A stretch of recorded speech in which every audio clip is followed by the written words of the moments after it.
Hola a todos y bienvenidos a Medicina On Air. Hoy os traigo un capítulo un poco extraño porque es una presentación que no he hecho para el canal, pero que no quería dejar de compartir con vosotros. Hace un tiempo hice en el Congreso Semergen de Murcia, que tuvo lugar los días 16 y 17 de mayo. Participé en una mesa sobre la prescripción de antibióticos, sobre el programa PROA y sobre la optimización en el uso de antibióticos. Y hice una presentación interactiva sobre el uso de antibióticos y resistencias bacterianas. Esta presentación es un Mentimeter que en directo era, por así decirlo, interactiva. Se podía ver en los móviles y se podía votar las distintas preguntas y respuestas. Ahora veréis que salen en blanco los gráficos de puntuación, pero en su momento pues teníamos ahí unos diagramas de barras donde veíamos las respuestas que daba cada uno, y eso me daba pie a explicar más o menos ciertos temas. Vamos a hablar de antibióticos, de resistencias bacterianas, y voy a dar algunos trucos en base a unos casos clínicos para la situs, para las infecciones respiratorias de vías altas, de vías bajas y para las infecciones de piel y partes blandas. Os proyecto ya las diapositivas y comenzamos con el uso de antibióticos y resistencias bacterianas. Como sabéis, soy Pablo Espinosa Rodríguez, me queda muy poco, pero soy R4 en el Centro de Salud de Florida Blanca de Murcia y os traigo esta presentación. Espero que os guste como me gustó a mí darla en el Congreso.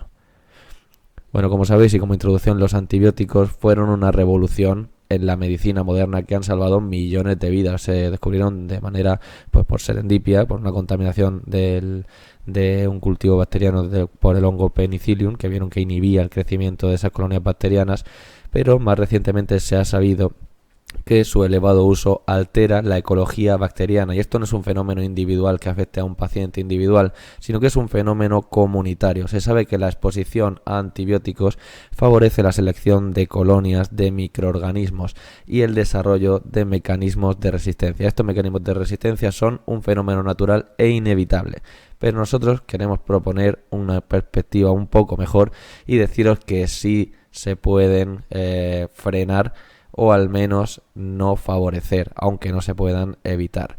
Si continuamos por el mismo camino, pues seguirán apareciendo microorganismos multiresistentes, es decir, resistentes a varios antibióticos, y panresistentes, incluso resistentes a todos los antibióticos.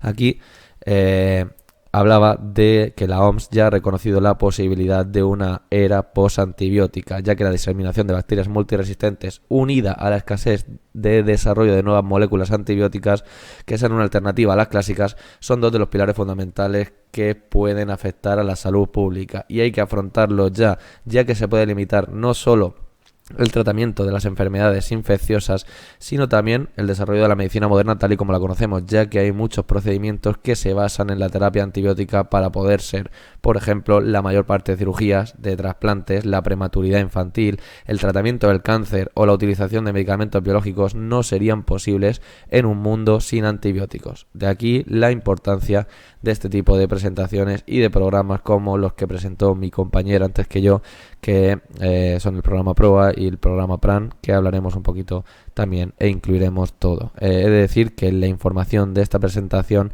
está sacada de un curso que luego os enseñaré, en el que se habla de la optimización en el uso de antibióticos, y es todo del programa PROA. La primera pregunta era: ¿para cuál de estos microorganismos no es prioritario el desarrollo de nuevos antibióticos? Y las opciones eran Escherichia coli, Staphylococcus aureus, Klebsiella pneumoniae, Acinetobacter baumannii, Pseudomonas aeruginosa, Enterobacter species, Enterococcus faecium o faecalis y Streptococcus pyogenes. Y la respuesta correcta, que saldría en un diagrama de barras, sería Streptococcus pyogenes. Streptococcus pyogenes es extremadamente raro que no sea sensible a la mayoría de beta-lactámicos, sobre todo a penicilinas, aunque se están dando cepas que tienen resistencia a macrólidos. Sin embargo, esta pregunta, que como veis es rara porque incluye demasiados microorganismos, lo que me hace es darme pie para presentaros esta regla mnemotécnica: escape. Estos son los microorganismos para los cuales es prioritario el desarrollo de nuevas moléculas antibióticas, ya que se están dando tasas de multiresistencia muy altas, y son E de Escherichia coli, Staphylococcus aureus la S, Klebsiella pneumoniae la K, la A de Acinetobacter baumannii, la P de Pseudomonas aeruginosa y la E de Enterococcus faecalis o faecium. También importante el desarrollo de multiresistencias en Mycobacterium tuberculosis, que está trayendo muchos problemas, sobre todo en algunos países del tercer mundo, y de Neisseria gonorrhoeae, que produce infecciones de transmisión sexual que son muy difíciles de tratar. Así que ya sabéis que para estos microorganismos es fundamental encontrar una solución de tratamiento. Comenzamos con los casos clínicos, en los cuales trataremos también sobre algunos de estos microorganismos. Comenzamos. Tenemos a María, de 35 años, con más de 3 cistitis al año. La última fue hace un mes y tenía un urocultivo con una E. coli sensible a fosfomicina, nitrofurantoína, cefuroxima, amoxicilina clavulánico, cotrimoxazol, pero que era resistente a ciprofloxacino. Esto lo puse porque se están dando tasas crecientes de resistencia a fluorquinolonas en E. coli, ya que se está haciendo una mala prescripción de las fluorquinolonas para tratar la situs. En este caso, María consultaba por un síndrome micional muy sintomático. ¿Qué haríamos con María? Aquí daba 3 opciones y salían a tiempo real en las respuestas de la gente. Una, pensamos que es una cistitis aguda y la tratamos con fosfomicina trometanol 3 gramos en dosis única. 2, pensamos que es una recidiva de la infección previa y pues le damos un antibiótico diferente al previo en espera del urocultivo, ya que está muy sintomática. 3, pensamos que es una reinfección y le damos antibioterapia empírica, que podría ser también, por ejemplo, la fosfomicina, a la espera del urocultivo. También habría que pedir un urocultivo, ya que está muy sintomática, le daríamos la fosfomicina. ¿Qué haríamos? ¿Y cómo lo catalogaríamos? Pues la respuesta correcta es que es una reinfección. Hace más de 2 semanas, por lo que sospechamos, hace un mes en concreto, sospechamos que es un microorganismo diferente, por lo que se puede tratar como una cistitis aguda aislada en caso de necesitarse tratar porque es muy sintomática. Por ejemplo, podríamos dar la fosfomicina, pero la diferencia sería que habría que solicitar urocultivo para intentar dirigir el tratamiento. Si se puede, ni siquiera se trataría, se esperaría al resultado del urocultivo y ya se trataría. En el caso de una recidiva haríamos lo pero aquí habría que cambiar de antibiótico porque pensamos que es el mismo microorganismo. Serían en infecciones que no han resuelto bien y, por ejemplo, se dan 2 semanas, en las primeras 2 semanas después de haber padecido un episodio previo. Daríamos un antibiótico diferente porque el primero no ha hecho efecto. Si pudiéramos, esperaríamos también urocultivo y haríamos un tratamiento dirigido, pero en este caso, pues si pensáramos que es una recidiva, la trataríamos con un antibiótico distinto de manera empírica. Y en cuanto a la cistitis aguda en un episodio aislado, no hace falta pedir urocultivo, se trataría según la clínica con fosfomicina trometanol 3 gramos en dosis única. En nuestro caso sería una reinfección. ¿Qué podemos decir de las infecciones del tracto urinario? Pues que la mayoría están causadas por E. coli, en el 70-95%, y se están dando, como decía, cada vez más tasas de resistencias. Especialmente preocupantes son las resistencias a fluorquinolonas. ¿Cómo se clasifican las itus? Pues bueno, en altas si son pielonefritis o bajas si son prostatitis, uretritis o cistitis. Y también se pueden clasificar en complicadas y no complicadas, que tendrá repercusiones en la duración y el tipo de tratamiento. La itu complicada se define por el tipo de paciente. Entonces, una itu complicada es la que se da en un varón, en una embarazada, en una persona con una anomalía anatómica o funcional del sistema urológico, que lleva un catéter urinario, que tiene enfermedad renal, que tiene diabetes, inmunosupresión o microorganismos resistentes en itus previas. Una situación especial, como sabéis, es la bacteriuria sintomática, que solo se criba y se trata en ciertas situaciones, que serían el embarazo, la manipulación de la vía urológica y el trasplante renal. En cuanto al hito en el varón, que sabíamos que es complicada, habría que hacer una valoración urológica al menos en la primera ocasión. Siguiente caso, tenemos a Lucas, de 40 años, que tiene febrícula, tos, rinorrea, odinofagia y otalgia. En la exploración vemos una faringe un poco roja, una auscultación normal y adenopatías en ángulos submandibulares no dolorosas. La otoscopia sería normal. ¿Qué hacemos con Lucas? Pues 3 opciones. Pensamos que es una faringitis aguda, pero tiene los criterios de Centor menores a 3, por lo que le daríamos tratamiento sintomático. Pensamos que es una otitis media aguda perforada, con supuración, por lo que le daríamos amoxicilina de 500 a 1000 miligramos cada 8 horas durante 7 días. Pensamos que es una faringitis aguda, pero tiene unos criterios de Centor con una puntuación mayor a 3, por lo que haríamos un test de estreptococo beta hemolítico del grupo A y, si es positivo, daríamos penicilina V oral durante 10 días cada 12 horas 500 miligramos. ¿Qué haríamos? Pues Es una faringitis aguda, efectivamente, pero tienen los criterios de Centor menores de 3, por lo que daríamos tratamiento sintomático. ¿Qué hacemos cuando alguien tenga una clínica de faringitis aguda? Pues lo primero, y sabiendo que la mayoría son de origen vírico, hay que ver si tiene alguno de los criterios especiales que salen en este esquema. Si hay un brote comunitario de estreptococo beta hemolítico del grupo A, si hay alguna sintomatología grave, si hay antecedentes de fiebre reumática o inmunosupresión, podemos plantearnos el tratamiento antimicrobiano de elección directamente. Sin embargo, normalmente lo que haremos es utilizar los criterios de Centor o los criterios de Centor-McIsaac, que son una modificación que tiene en cuenta el rango de edad, restándole un punto, sumándole un punto en menores de 14 años, dejándolo a cero la suma de 14 a 45 años y en mayores de 45 años restando un punto a la puntuación de los criterios Centor.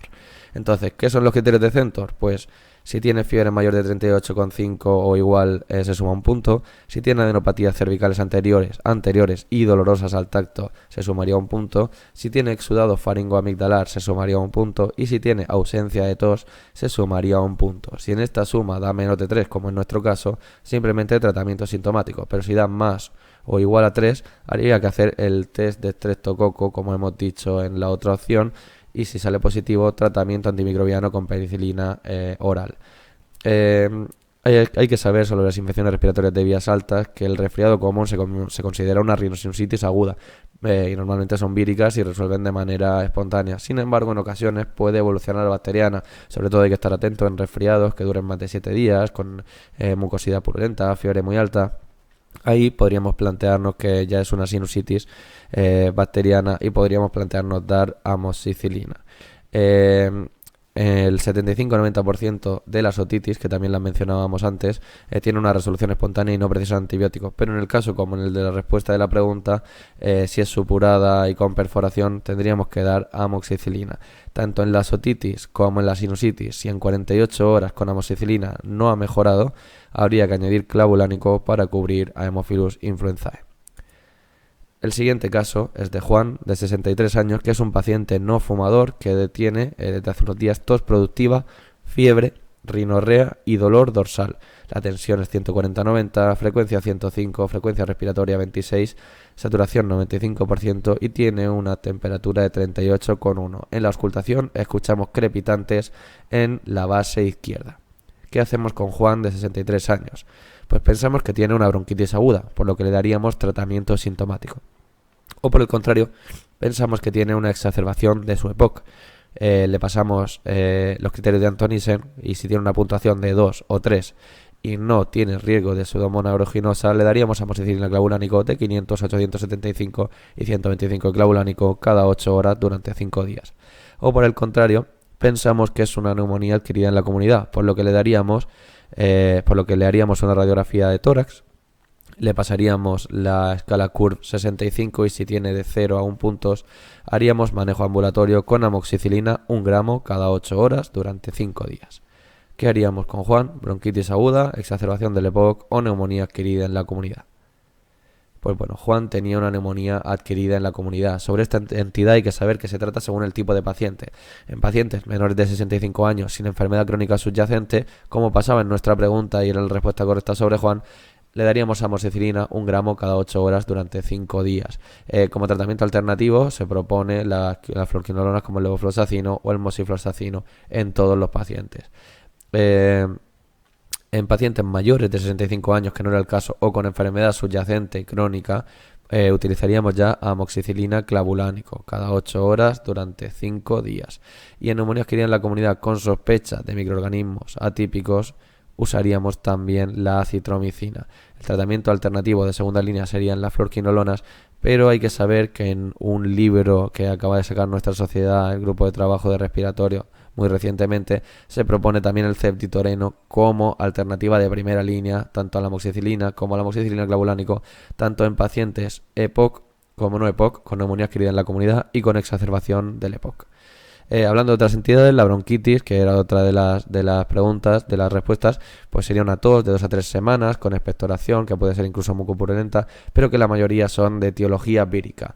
Pocas veces se justifica el uso de antibióticos en bronquitis, salvo en casos en los que tengamos sospecha de tos ferina, de Bordetella pertussis, donde utilizaríamos claritomicina o acitromicina. Hay un protocolo reciente del Servicio Murciano de Salud que podéis leer sobre el tratamiento de esta enfermedad y los contactos de los pacientes, etcétera.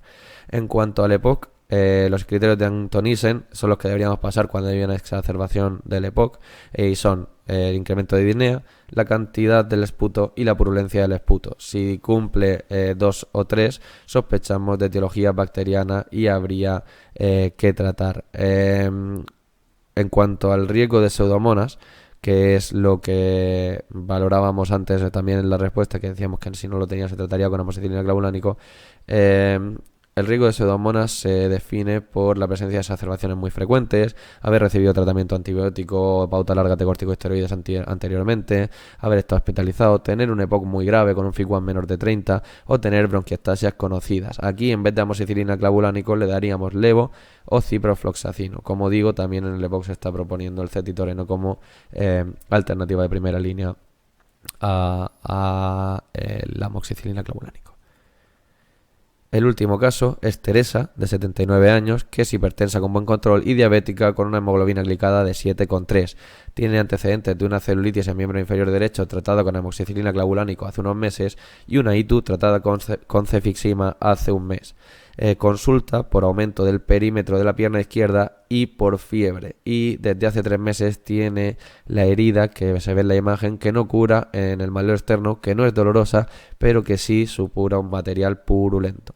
¿Qué hacemos con Teresa y esta afección de partes blandas o afección cutánea? Pues pensamos que Teresa tiene una erisipela, por lo que le daríamos penicilina V oral 250-500 miligramos cada 6 horas durante 5 días. O pensamos que tiene una celulitis y le daríamos cefadroxil 1 gramo cada 12-24 horas durante 5 días. Por el contrario, pensamos que tiene una celulitis, pero le daríamos cotrimoxazol 160-800 miligramos cada 12 horas durante 10 días. Erisipela o celulitis con cefadroxilo, celulitis con cotrimoxazol. ¿Qué haríamos? Pues le daríamos celulitis con cotrimoxazol. En este caso se utilizaría el cotrimoxazol por el riesgo de Staphylococcus aureus meticilin resistente o resistente a cloxacilina, que es más frecuente en nuestro medio. Los factores de riesgo para este Staphylococcus aureus resistente a meticilina son que se dé un brote conocido de este patógeno en comunidades cerradas tipo prisiones, en residencias, etcétera, que el paciente practique deportes de contacto, que haya usado antibióticos como nuestro paciente anteriormente, recientemente, que tenga inmunodeficiencias, que sea portador de sonda vesical, que las heridas o las infecciones sean secundarias a un traumatismo o a venopunciones, cuidado con los usuarios de drogas por vía parenteral o con la gente que se pincha en gimnasios, o que las heridas que tengan un exudado purulento en la celulitis. Entonces, con todos estos factores nos plantearíamos que podría tener un factor de riesgo para SARM, y aquí cubriríamos, por ejemplo, con el trimetoprim sulfametoxazol, que es el cotrimoxazol. Sobre las infecciones de piel y tejidos blandos, ¿cómo diferenciar una erisipela de una celulitis? Pues bueno, la erisipela afecta a la epidermis y tiene unos bordes sobrelevados bien definidos, aunque es verdad que al inicio del cuadro puede confundirse perfectamente con una celulitis. Sin embargo, la celulitis afectaría a la dermis y al tejido celular subcutáneo, y tiene unos bordes más difusos que nos permitirían diferenciarla con la erisipela. En cuanto a las infecciones de piel en general, sabemos que son muy frecuentes, que frecuentemente son leves y que están causadas por gram positivos, por lo que un tratamiento tópico con ácido fusídico o mupirocina, por ejemplo en forúnculos, folículos, impéticos, sería suficiente. En cuanto a infecciones recidivantes, por ejemplo esta mujer que ha tenido ya varias celulitis, podríamos plantearnos descolonizar a la paciente con mupirocina intranasal cada 12 horas durante 5 días y con lavados nasales con clorhexidina. Para que lo sepáis, por si tenéis algún paciente que haga infecciones recurrentes de piel o tejidos blandos, podéis intentar descolonizarla con mupirocina intranasal. En cuanto a otros patógenos, los hongos deben sospecharse en inmunosuprimidos, diabéticos tipo 2, obesos y sobre todo en lesiones que salen en zonas húmedas. Y en cuanto a los parásitos, lo más importante de la piel son la sarna y la pediculosis, que se tratarían con permetrina tópica. En cuanto a los virus, como he hecho destacado, los herpes en un brote labial no precisan tratamiento. Una estomatitis herpética, por ejemplo, no precisa tratamiento, y lo que hacemos a veces de ponerle tratamiento con aciclovir no tiene sentido. Ahora paso a la parte final. Aquí dejé unas recomendaciones Sobre todo me interesa pues hablar del libro que os he mencionado antes, en la infección respiratoria de vías bajas, del grupo de trabajo de respiratorio, pero también de la aplicación que podéis descargar todo gratuitamente en vuestros móviles, Pran Guías, que es la guía terapéutica antimicrobiana del Sistema Nacional de Salud, que la podéis tener todo de manera gratuita en vuestro bolsillo. Además, por lo menos en el Servicio Murciano de Salud ya se ha incluido como acceso directo en todos los escritorios. Esta es una imagen, una captura de pantalla de mi escritorio y os lleva directamente a esta guía terapéutica antimicrobiana del Sistema Nacional de Salud. Y aquí ya solo dejaba una pregunta, que era qué le había parecido a la gente la presentación. Espero que os haya gustado. Ha sido una presentación un poco atípica, pero quería compartirla con vosotros porque creo que puede ser muy interesante, y nos vemos en el próximo capítulo de Medicina UNER. Un abrazo a todos.